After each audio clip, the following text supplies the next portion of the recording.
বৃষ্টির কারণে ম্যাচ পরিত্যক্ত ঘোষণা করলেন আইপিএল ম্যানেজমেন্ট। হায়দ্রাবাদের বোলিং ঘূর্ণিতে ১৩৩ রানেই থেমে গেল দিল্লি ক্যাপিটালস।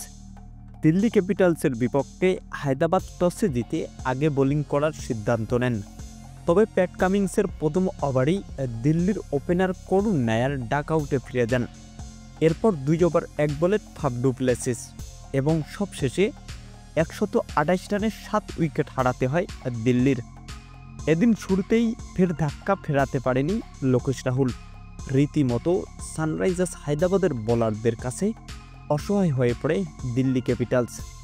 আর ১৩৩ রানে ইনিংস থেমে গেলে দ্বিতীয় ইনিংস শুরু হয়নি। আবহাওয়া বার্তা তেমন ভালো না থাকায় ম্যাচ পরিত্যক্ত ঘোষণা করেছে আইপিএল ম্যানেজমেন্ট।